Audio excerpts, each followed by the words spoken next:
You are listening to Radio Long Island City, recorded at our studios near Hell Gate, 9 kilometers north of the Harbor Hill Moraine. And now, the Observatory. The Observatory, Thursday the 31st of July, 2025.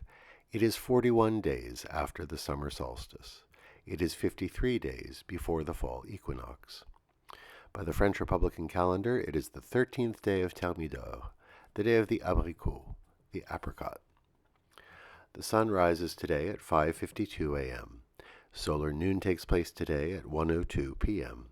The sun sets today at 8:12 p.m. Civil twilight ends at 8:43 p.m. and nautical twilight ends at 9:21 p.m. The length of daytime today is 2 minutes shorter than yesterday. The moon is in its waxing crescent phase and is 42% full at midday. The first quarter will arrive tomorrow. These are the predicted tides today for Horns Hook. In the wee hours, high tide, 3:21 a.m., 1 meter 31. In the morning, low tide, 9:28 a.m., 21 centimeters. In the afternoon, high tide, 3:46 p.m., 1 meter 46. At night, low tide, 10:07 p.m., 27 centimeters. In our shared realm of plants and animals, the heat wave of the last week has revealed starkly different microclimates around the neighborhood. In front of houses and buildings that face the paved streets and sidewalks, plants in containers and many younger street trees have shown signs of great distress. Many flowers and small bushes have died outright, and the weaker trees are in trouble as well. Even one day without being watered has proved disastrous.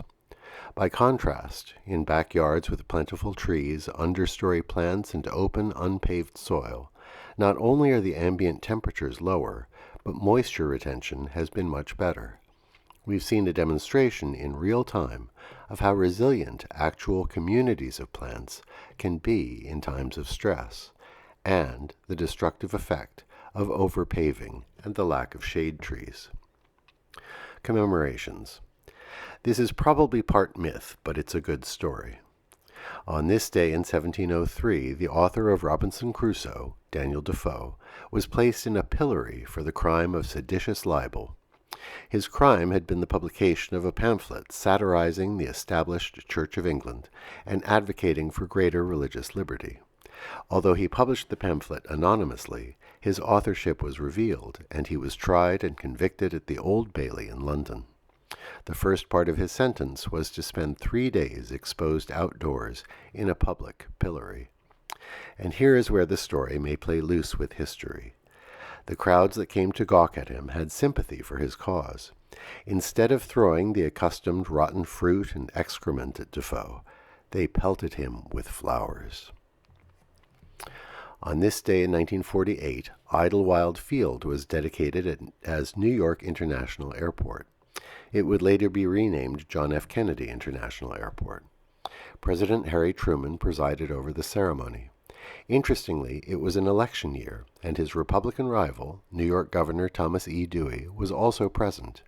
Photos show the two men smiling and shaking hands on the tarmac, a sign of a more reasonable time in our history.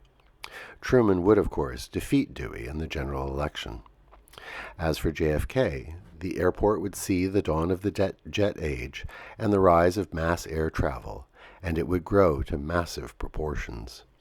Did anyone imagine in 1948 the great blessings of what air travel would offer, or the curse of its environmental impact? Today we remember the Indian writer R.K. Narayan. The prolific author wrote over 200 novels and is one of the most prominent Indian writers to write in English, making him an important international figure, offering an Indian perspective to a world audience. On this day in 1985, he published his short story collection, Under the Banyan Tree and Other Stories. The title story describes a village storyteller who ends his career by taking a vow of silence, recognizing that a storyteller has to know when it is time to stop. A bold story for a novelist to tell. Finally, on this day in 2012, the swimmer Michael Phelps won his 19th Olympic medal, breaking the record. He would go on to win a total of 28 medals over the course of 4 Olympic Games, a record still unequaled. And that is the Observatory, Thursday the 31st of July, 2025.